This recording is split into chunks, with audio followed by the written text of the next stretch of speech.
Excellent. Let me get there we go. So welcome to Roundabout Books Tuesday virtual author series. My name is Julian and I'm the events manager at the store. So before we get started with tonight's event, I want to remind everyone to check our event calendar online or on Facebook to find out about upcoming events and book clubs. Next Tuesday, February 15th, we are welcoming Newbery Award-winning author Donna Barba Higuera for her novel, The Last Cuentista. And in March, local author Kim Cooper Findling will be at the store to share the second edition of Bend, Oregon Daycations. And as some of you might know, we are expanding and renovating the store, so make sure to check out our website for details on days we might have modified hours. Now, while we're on Zoom, most of you know to stay muted so that there's no feedback. And then towards the end, we will open it up for a Q&A. If you want to type those questions into the chat, I will be happy to read them. Otherwise, I will be unmuting people so they can chat. And then this event is being recorded for our YouTube channel, which also has recordings of all of our events since May of 2020. So tonight, we are so pleased to welcome Portland author Thea Prieto to discuss her novella, From the Caves. So Lenny Zumis, author of Red Clocks, says, From the Caves is a striking, suspenseful novella about calamity, transformation, and the stories we tell to keep ourselves alive. Thea Prieto's haunting vision resonates evocatively with our own present and future on an imperiled earth. And with that, will you please tell us what inspired you to write this book? Great question. And thank you for having me tonight. This busy Tuesday we were talking about earlier. A lot of things kind of came together to create From the Caves. Sometimes I think of it now that it's written and I've been reading from it and sharing it over the last couple of months. And more I'm seeing it kind of like the story is kind of a lot of different stories I'd come up with over the years that then got knitted together with this narrative, with the characters that are living in the caves. They tell a lot of stories to each other in the caves to weather out the extreme heat of summer. And so they have their own oral storytelling tradition. But for many years, a lot of the stories that they tell each other, not only are they kind of a rehashing of many different mythologies that I kind of read about and learned about for pleasure over the years, but they also kind of represent stories or manuscripts that I began many years ago and either got halfway through or put down, or maybe even, went so far as to trash can them in my mind, like that they all kind of got rehashed and, brought up again when I discovered the characters and the setting of From the Caves. So it's kind of an interesting way to, recycle or reuse or even connect a bunch of different ideas I had within one story frame. Yeah. So when I got your book back in October at PNBA, I have to say, we get so many books at that event and you and I had corresponded, but I wasn't able to really sit down and read it until, the last couple of weeks to prepare for this event. I, for some reason, had maybe something entirely different in my head when I was thinking about it. Mm. The structure of your book, the no quotations around speech, where did that come from? Because it was at first a little shocking, and then as I got into it, it made so much sense in the story and in the characters. Absolutely. I think it was one of the writing constraints early. I began that project with a lot of different, as soon as I had that structure and kind of brought the characters and the stories within story structure together, I think I was very excited to try a lot of different writing constraints. And one of the original ideas was that the characters could never leave the cave, and that it was only through the stories that they told each other that the reader got glimpses of the outside world that surrounded him, and it was through their stories that the characters made sense of the world. So the readers and the characters would have something like that in common. What's another constraint? I had that maybe that Sky was so young, the main character was so young that he might have even have been almost like pre-language, that there was a kind of, you know, going to be a lot of experimentation at the sentence level. A lot of that got stripped away as I went on and kind of needed to elbow open a little bit of room to have the story come about. It was, became very technically difficult to keep some of those constraints going. But one of the constraints that kept going, as you mentioned, like the lack of quotation marks around speech or dialogue, a lot of stripping away.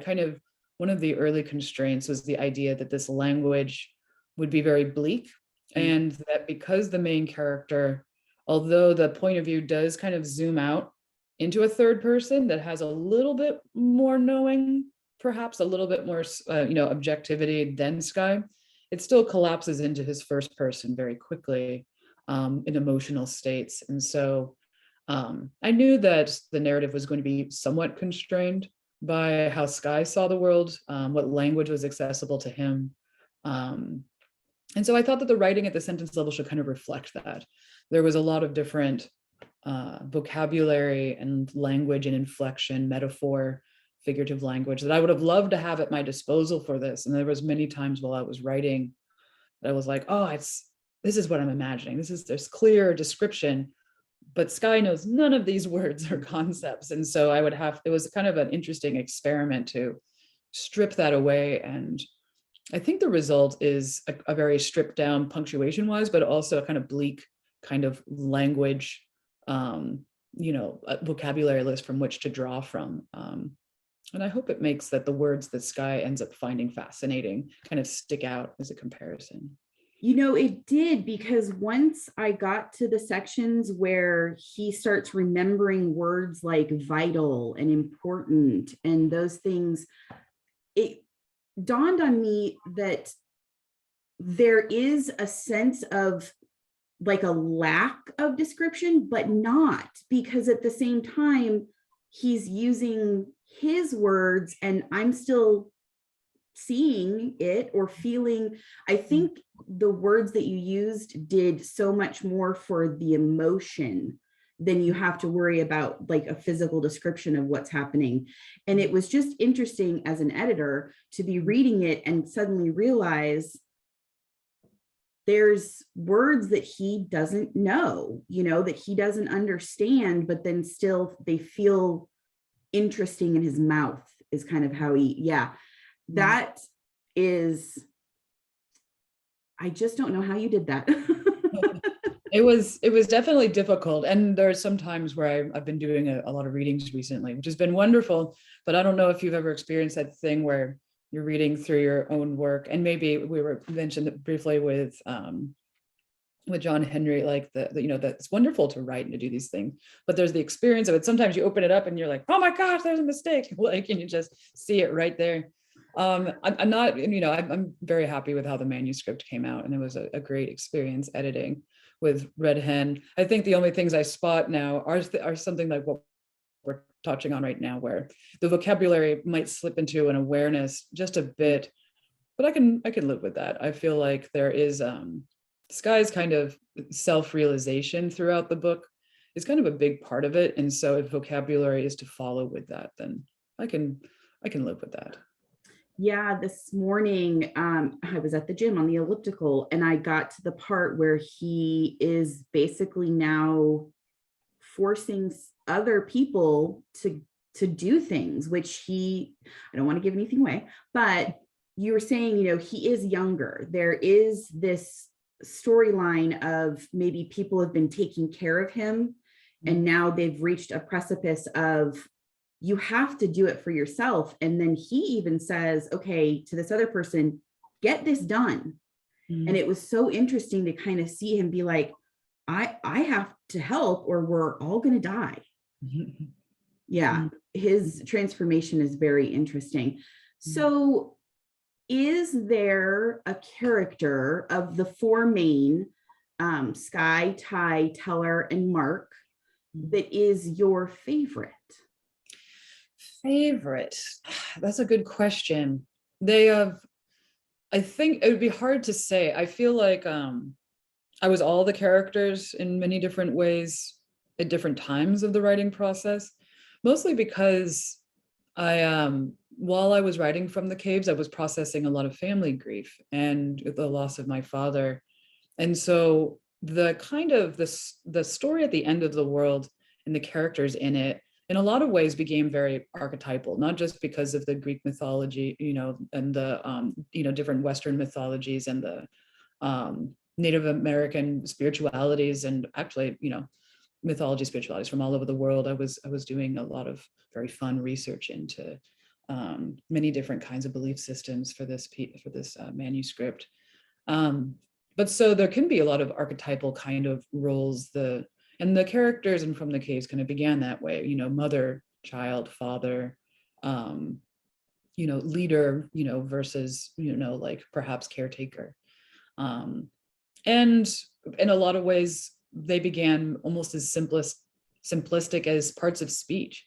I thought of Sky as being, kind of not really known yet, but Ty and Mark as being verbs, Teller as being a noun, and their actions kind of reflecting that.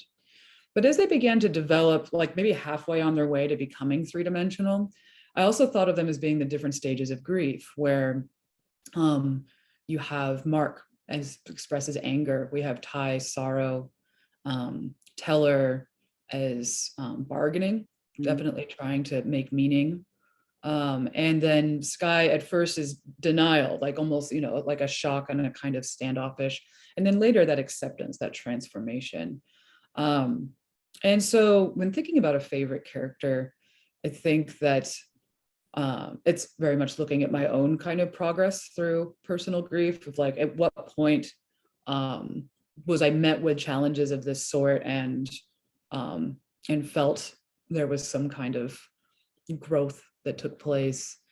And then there's on the other side, because I spent the most time with Sky, Teller, Mark, and Ty, I sometimes feel closest to Green in an interesting way, maybe because he's still the void and the unknown. And so there's a kind of comparison there to maybe even a fascination with loss itself or death.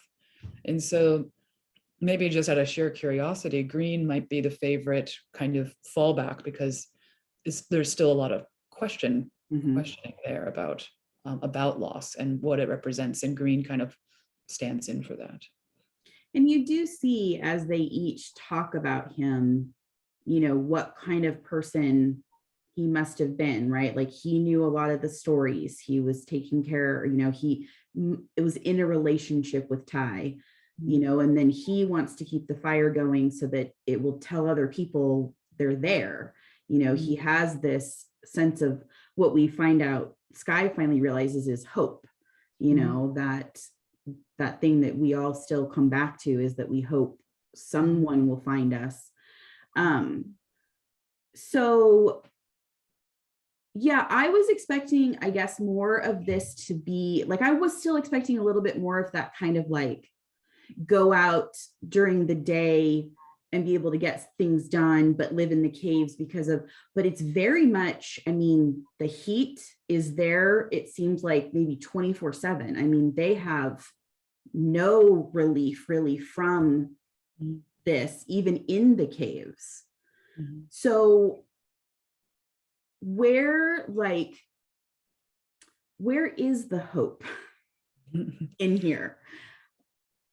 Good question. I think that I believe that Sky finds a source of hope by the end.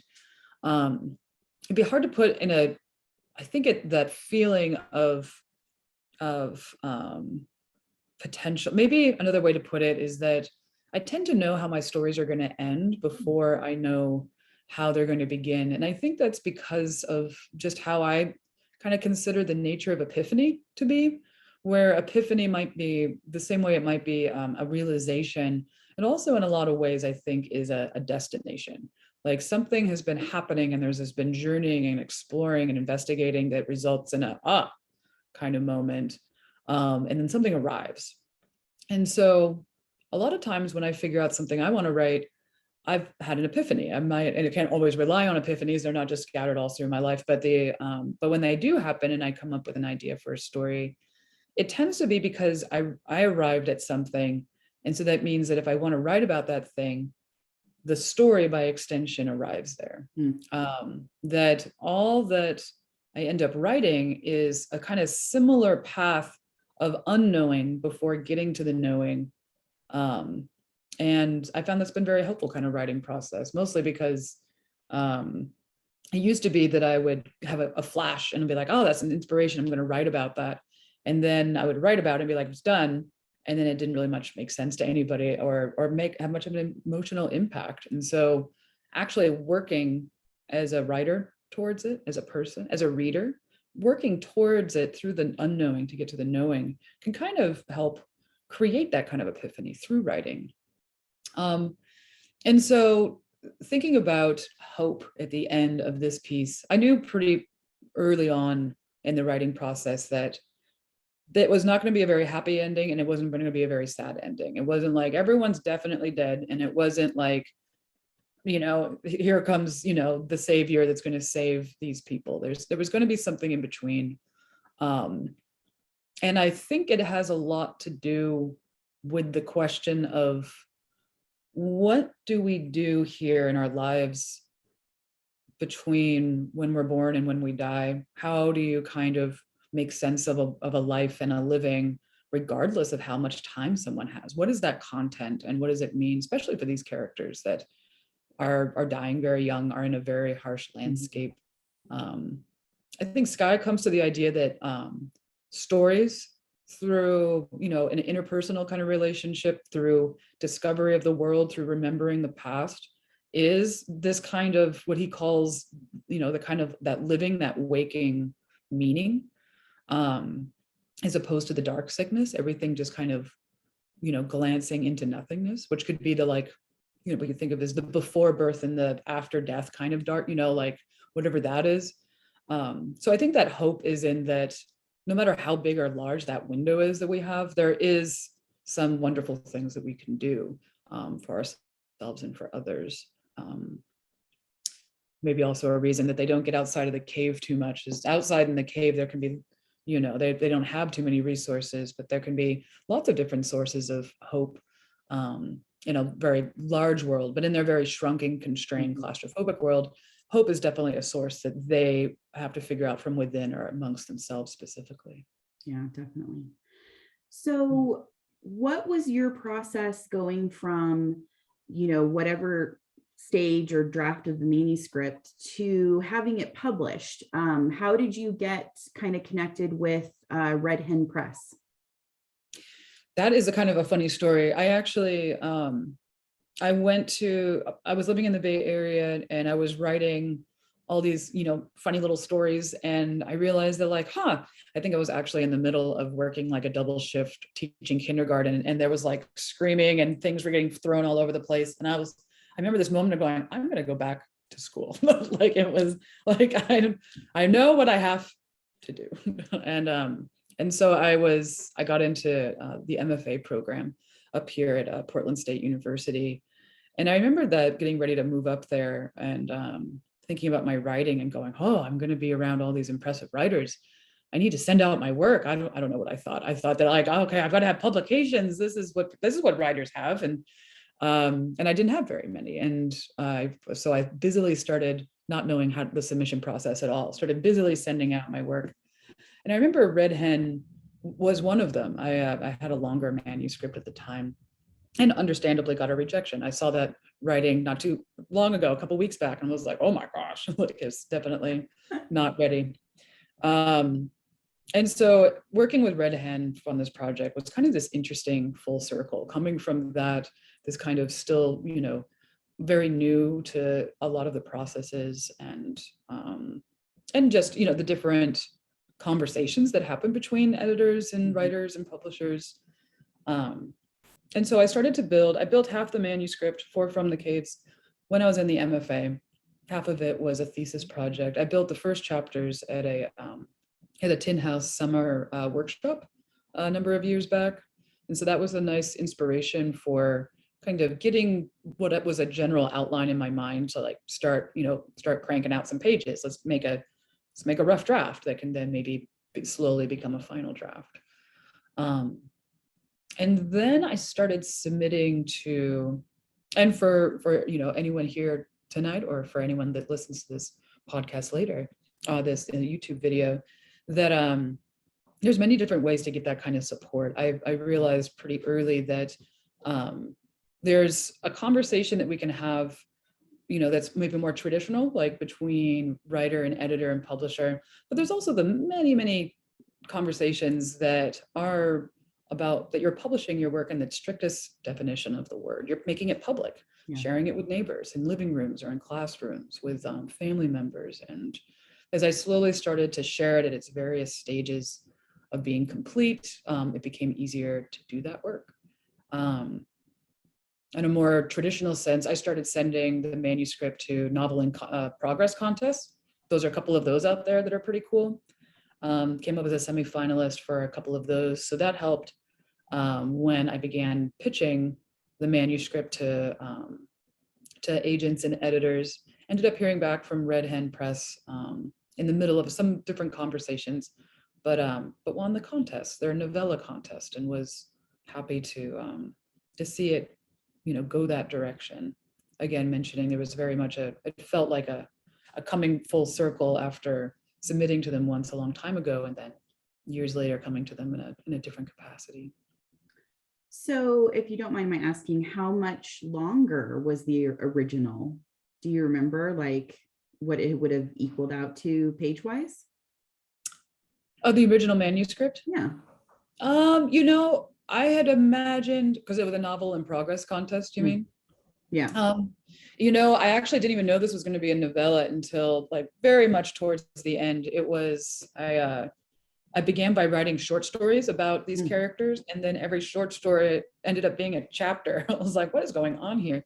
So I'm like, okay, maybe I'm writing a novel. And so then I just started to write them all until I realized that after having 7 or 8 of them, I realized, oh my gosh, this is about to wrap up in a very meaningful, in a way that felt, as what I had in mind. And so then realized towards the end that I was actually writing a novella. So during the writing process, I had been sending it out as a novel manuscript, only to kind of, it was when I started, sharing it as a novella that, like good things started to happen. So it was nice.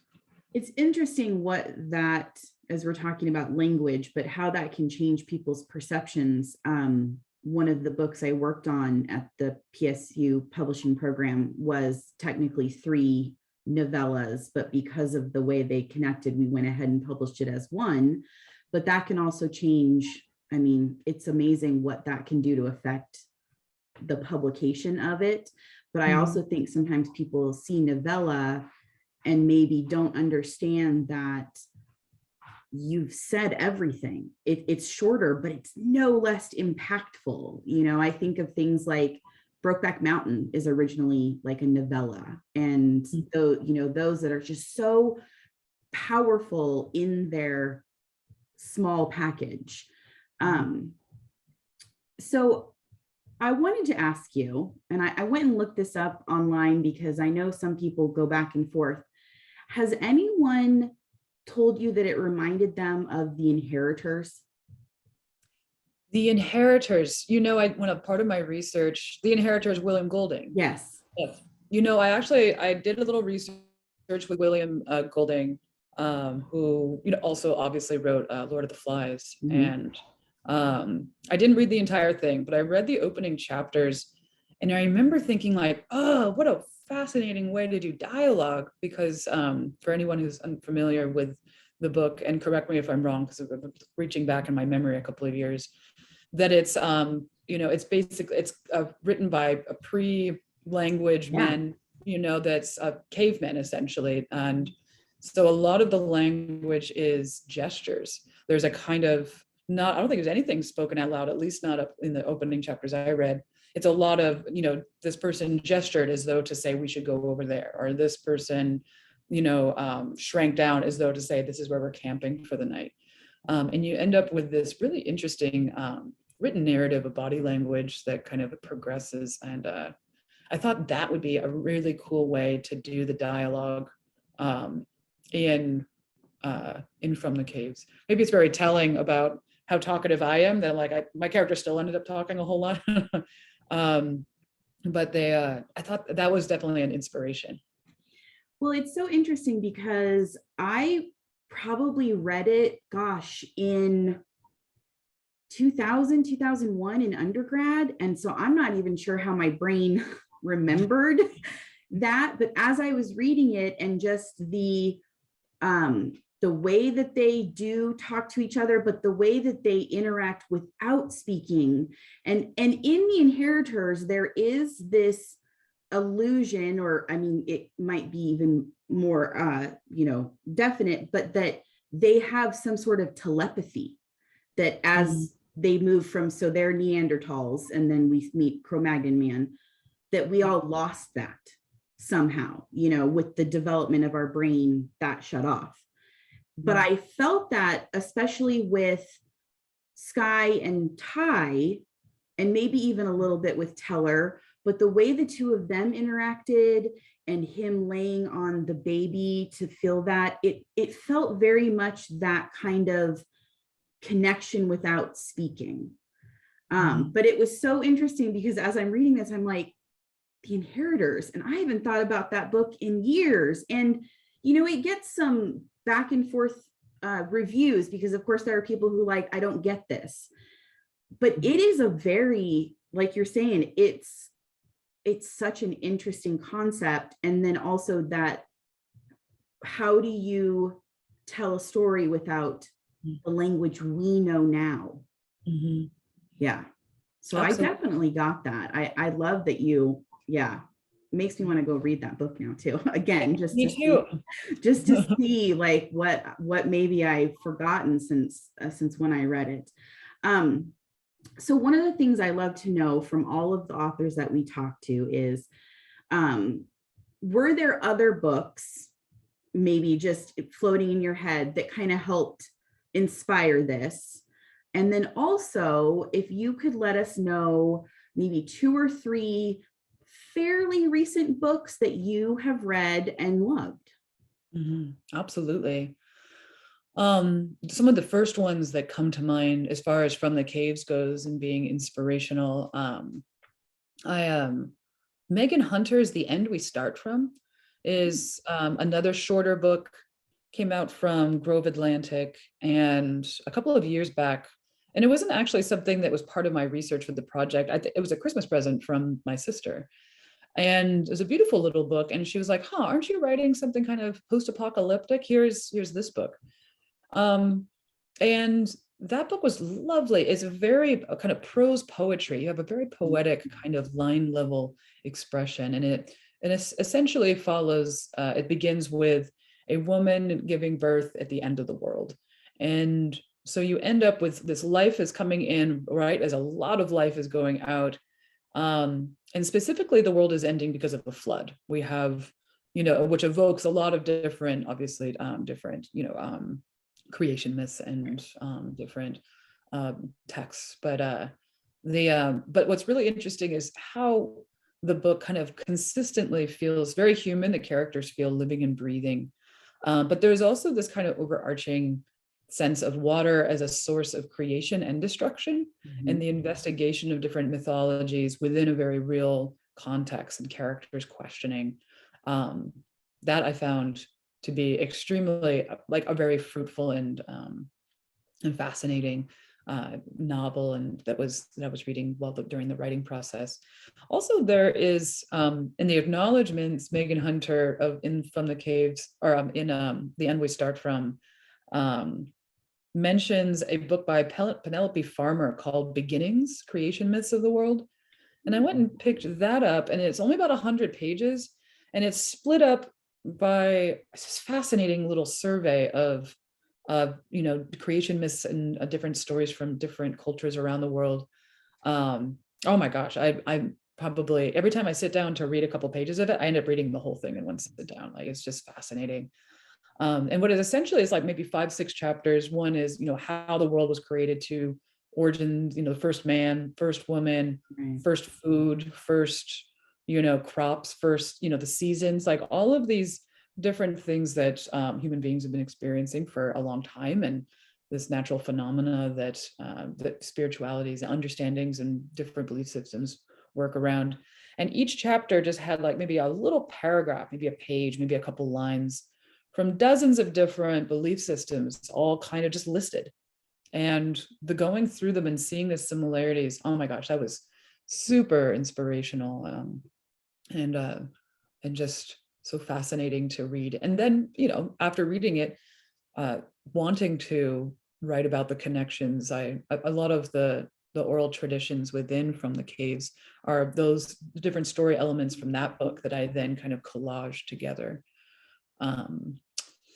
What else is out there? What I was reading before, Albert Camus' The Plague, absolutely. The city in quarantine, and how, a city of people in quarantine, not understanding what's going on, will slowly go through many different iterations of trying to understand what's going on, and how it can get darker and darker, and spiritual and abstract, and then philosophical, and then all the way back around again.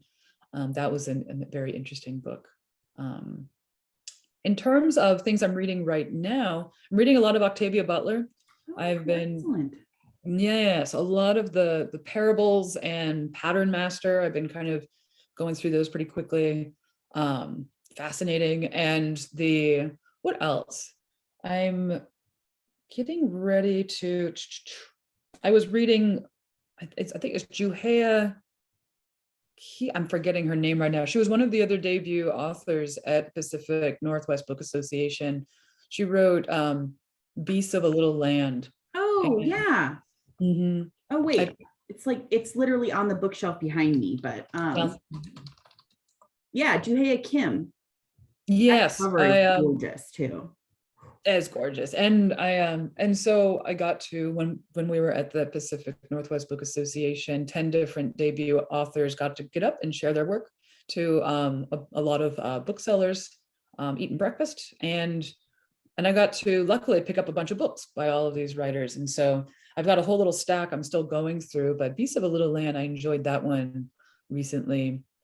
Also getting ready to read Marlon James's new book. The second in the trilogy was just released. The first one was Black Leopard, Red Wolf, that I found fascinating. I think it's Moon Witch, and then something I've got to remember, but it's I'm very looking forward to reading that. That's coming up here. Yeah, I remember when that first one came out.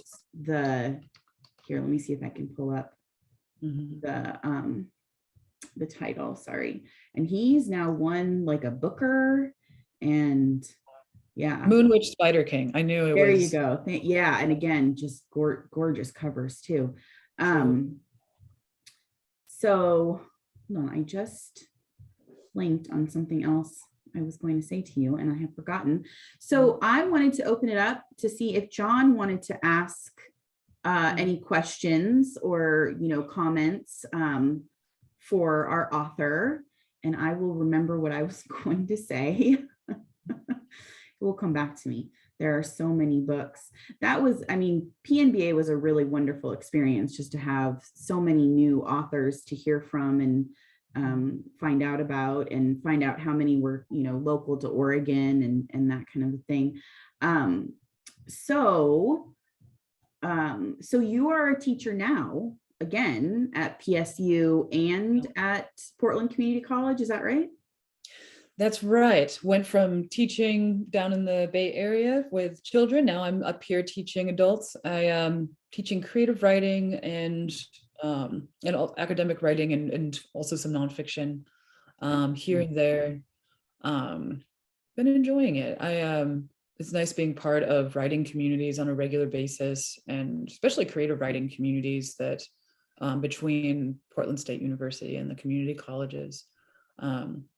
Plus, I'm working at a community college that's in my neighborhood, so it's nice to kind of be part of something, part of that neighborhood, and know that everything's kind of local. It's kind of, I'm trying to remind myself that, at least because we've been online for so long, that it's nice to to know that even when I'm driving around the neighborhood, to be like, okay, we're all out here, like. So what time frame were you at PSU for your MFA? What years were you there? Right, because you said you were studying with Hooligan, is that right? Yeah, so I graduated with my master's from the publishing program in June of 2017. No, well, we may have actually crossed paths. I was there 2013 to 16. Okay, so I was 15 to 17. So, I mean, yeah, probably in that English department. And we had quite a few crossovers in the MFA program come and do, like, my friend Rachel Palmer took one of the book editing classes because she wanted to know more about that with her MFA. So yeah, it was a really interesting kind of crossover because some of those classes really do speak to each other. But that's so interesting, that how small the world really is when you actually think about it and start talking with people. So of course, the dreaded question that every author gets is, what are you working on now? Well, if you had asked me a couple of weeks ago, it would have been dreaded, but I actually found the time to sit down and write something recently. And I was like, oh, I forgot how much I like this. Like, and then I mean, I knew I wouldn't, I was going to like it. I actually forced myself to do it. Maybe force is an interesting word. It's almost kind of like the chair is this in front of the computer to start working. I am imagining it is like this torture device, but really it's like the comfiest chair in the world. Like, sit down, you love to. Once I start doing, I'm like, oh, okay, this is great. But made some time to sit and write about something that I've been thinking about for years. And I do a lot of my thinking of stories when I'm driving. I do a lot of driving back and forth between Oregon and California, because my family's still down in Northern California. And on that 12-hour drive, on the freeway for a long time, putting on some music, thinking, I come up with a lot of stories. And there's this one that's been kind of circling around for years, and finally sat down and began to outline it. I'm a big believer in outlining, mostly to kind of keep track of causes and effects that make sense to the world and the characters, and kind of almost like sending them through like a pinball machine and like being like, okay, where would they even end up if they are who I are? Like, I think it's going to end this way, but would they even? And so kind of giving it a test run through outlining, and getting very excited and fascinating about it. I've been kind of imagining, I thought it'd be really fun to do some kind of like, just go straight for it fantasy, like swords and shields and horses and the whole like the whole 9 yards. And maybe it's because I just got out of writing From the Caves and I'm still kind of in this post-apocalyptic world, but it occurred to me that many of these different fantasy landscapes are all pre-technology, right? One of the reasons you're looking at a world that operates maybe the way it does is because it's pre-technology. And it occurred to me that I could just as soon write a fantasy story of that nature that was post-technology, that was coming out, that was back to perhaps this kind of what might be recognizable as fantasy, but really had a very different landscape. Maybe even, it could even be said that it might be one of the stories within stories in From the Caves that, rather than something that got made into a novel in its own right, ended up being told as a story within a story. But now I'm thinking, like, what if I actually did like go the distance with that story and blow it up a little bit? And so I've been kind of, as much as I enjoy the editing process and working with editors and a lot of the conversations I've had with authors recently about and writing these interviews with other writers and other editors, I know after just that one day of sitting down and writing something new that I was like, oh, this is the stuff I like. Like, this is why I got into this. Like, I love this part. It was a nice to be reminded of that. Yeah. Yeah. There is sometimes where just the free flowing without thinking about what's going to happen next or, anything like that. Because I know once it sometimes gets to the editor, me, then I'm, questioning things that, again, you're like, no, but it just came out of me. So it's definitely an interesting relationship, the author, editor, and how that all works out. I have to say that not knowing your editor of this, I think they did a great job. You know, the book is just, it was so funny because like I said, I was reading it on the elliptical this morning and just like flipping pages, just like, I'm sure the other people at the gym were like, what is wrong with her?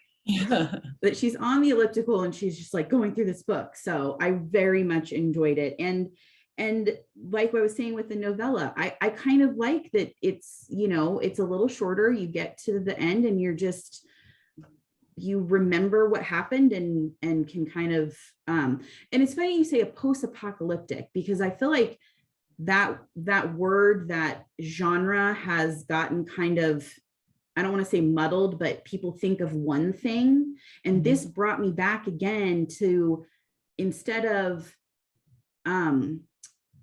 it's almost pre-technology. Like technology is so far removed from this that it's not even something they miss. And that is so, it sounds both appealing and frightening. Yeah, for a long time, I thought that I would be one of the original investigations of this manuscript, perhaps even one of the original constraints that I mentioned on the list earlier of things I was experimenting with, was the idea that I'd be somehow connecting the extreme beginnings of human civilization, like people living in caves, sitting around a fire, telling stories. It's pretty very early in terms of, human gathering together, and then connecting that with the extreme, what I was imagining, at least in one scenario, the extreme end of human civilization, that people have reached this dwindling down, so many resources, the landscape can't sustain even what it's got. And in that way, kind of use these two extremes to have characters tell stories that might reflect our current, like our political and environmental present, that they're telling in historical art, in terms of artifact that we're actually experiencing currently. And so with that, that original structure infers, rather than it being an apocalypse, like an ending to all things, it's rather more like everything was as old and is at the end of its lifespan, that maybe we have a sun that is growing to heat up the earth. We have a species that might, many species that have slowly become, unable to adapt to an environment like that. I ended up kind of going more for, the idea that something had happened, or many different things had happened to kind of lead to this. Mostly because I kind of started to get away from the idea that, that this wasn't a situation of extreme old age, but rather a series of catastrophes. Mostly because that's what I was observing, living on the West Coast during the writing process. There was a lot of different environmental catastrophes going on that definitely ended up informing that arc in the story. Yeah, definitely. And, it's not out of the realm of possibility that this is our future. Because well, I mean, that's just it. We don't know, I started kind of thinking about that, not in a, sad the world is going to end and I'm scared thing, but it's just that we really don't know. I mean, what if at some point the earth is done with what it's supposed to have done, and that's just it? Like, yeah, I like reading these. You've definitely given me kind of like a little epiphanies, about how to really live in the world, because we never know what's going to happen next. We think we can predict it, but we can't. So thank you. I very much enjoyed reading this book and our conversation. And I will be putting this up on our YouTube so that people can share it. And should you find yourself in our neck of the woods, please stop by the store and say hello. And I just really look forward to whatever else, you have coming forth, whether it's another book or, something in a literary magazine. I think, I'm excited to hear more from you. That's wonderful. Thank you so much for hosting me and for chatting. It's always fun to talk about stories and books. And I hope to be down in Bend someday soon. Yeah. Yeah. I love it. I mean, it's funny that this is my job, is to talk to people about books. I think it's just the best. So, well, thank you so much, John, for joining us for this conversation. Thank you. Really yeah. enjoyed it. Please let us know how you like the book when you read it. I think you really will. And I will continue to tell people at our bookstore to grab a copy. And from everybody at Roundabout, I just want to say, keep supporting your indie bookstores. They keep hope alive for all of us, authors, publishers, booksellers, etc. We can't do it without indies, and we really appreciate the support that we have gotten, especially during this uncertain time of COVID. The store, we couldn't be expanding without you. So I just want to say thank you to everybody, authors like Thea, who just continue to support indie bookstores. Thank you so much. Thank you. Excellent. Well, have a great night, everybody, and keep reading. Happy 2022. Bye-bye.